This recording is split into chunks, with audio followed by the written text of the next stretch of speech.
lovelies, and welcome to Vlogmas Day 21. I forgot to mention this yesterday, but yesterday, Vlogmas Day 20, I went for a Christmas carol and I finally got to put on my Christmas jumper. This was my fit for the day. Carol was amazing. Anyway, fast forward to Mother Day content.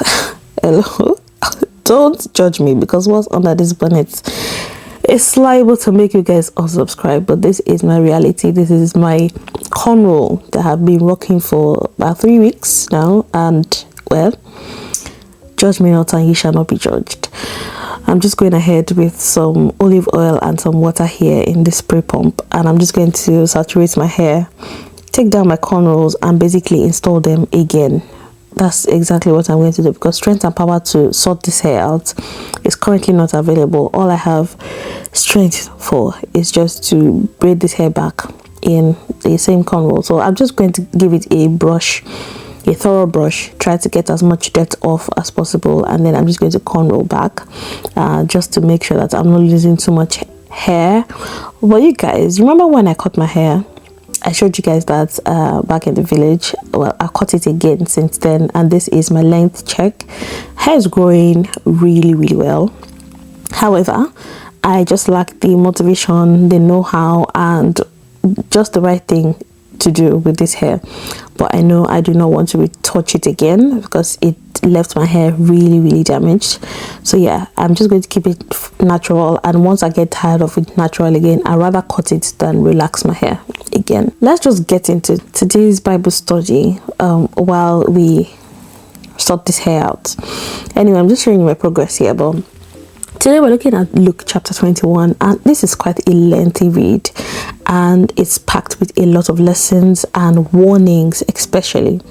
Now, from verse 1 to 4, we see the widow's offering, where Jesus observed a woman give 2 small coins, and Jesus was just telling his disciple and praising this woman for her great gift, because God measures with the heart and not in the amount of money that we're giving.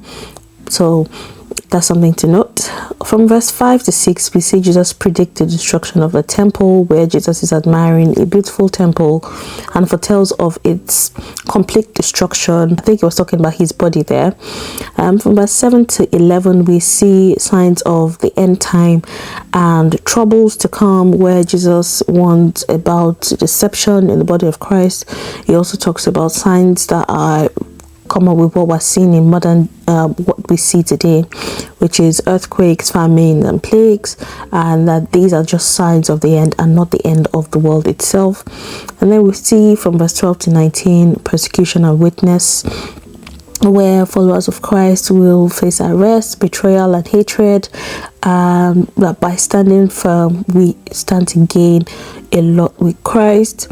And again, from verse 20 to 24, we see the destruction of Jerusalem, where Jesus gives specific warnings to Jerusalem's fall and a sign of judgment and suffering that would follow.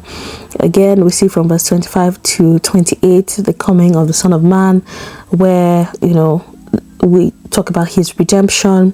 From verse 29 to 36, we get the story of the fig tree and a call to watchfulness, where Jesus, just as seasons are recognizable, that's how we can also see God's signs, and Jesus urges us to be vigilant and prayerful. Again, from verse 35 to 38, we see Jesus teach daily in the temple, where he continues to preach publicly, and his ministry just goes on as he begins to wind to a close. Now, what stood out for you in today's reading? I think that there's a lot of warning there for us, and it's just something to ponder on. Anyway, once my hair was all braided, I just went ahead to wash my face. Prior to starting this video, I had already had my bath, so I had already kind of exfoliated already. So I'm just going ahead to just give another wash because of all the product and the gunk from my hair, and then I'm just going to let the vitamin C treatment just sit in for about 5 minutes, wash it off or clean it off with this microfiber cloth, and then I'm just going to go ahead and apply some of my facial products. Now I didn't mention, but I also use some Dermatol just on my scalp there to help with stimulating hair growth and all of that. So yeah, I'm just going ahead with my vitamin C serum here. Apply that generously. I've stuck to this routine now for a couple of months now, and it seems to be working for me because I can see that my pigmentations are disappearing. And I also like to wait a few more seconds in between products just so that my skin is absorbing them well before I go in with the next one. This is a blemish oil that just takes care of all of the blackheads, the dark circles, and some of the acne spots that I have on my face, and it has been doing its work. I got this as a PR product, and I also got this from Shein. This is from their slow glow correction. This is some vitamin C oil, and it's so good. I love the consistency of it. It feels so good on my skin, and it gives that shimmer. You guys get to see what I'm saying in a few seconds when I turn the camera around.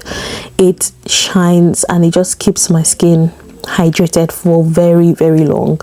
Now I'm just going ahead to moisturize my hands because I was wetting my hands in between, and then I never forget to use my lip gloss. You guys will remember that a couple of days ago I made a mouthwash. You guys, that thing is working. It was ready to use by the next morning, and I will just show you quickly how I use it. It's so simple to use. This is my glow up. I absolutely love it. I'm always hesitant to do my skincare, but I feel 10 times better afterwards. This is the mouthwash I told you guys about. You can see how much I've used already. I only use a cap at a time. When I tell you that this thing is very good, I can feel my teeth getting whiter. I can see it, not just feel it. I can actually see my teeth getting whiter. Also, I noticed that because I've been at home this past week, my breath hasn't been still, because there's hardly anyone to talk to when I'm at home. My breath is not still, and I noticed that I just have better oral hygiene just by the appearance of, or even the taste in my mouth. I noticed that it feels so much better. I never forget to use my tongue scraper because it also helps to get rid of all of the scabs I have on my tongue, and that clove in the water, it does an amazing job. Anyway, you guys, try this out for yourself. I listed all the products I use. I use clove, cinnamon, and some hydrogen peroxide. That's it. It's amazing results to show for it. That's all I have for today. I will see you guys in Vlogmas Day 22.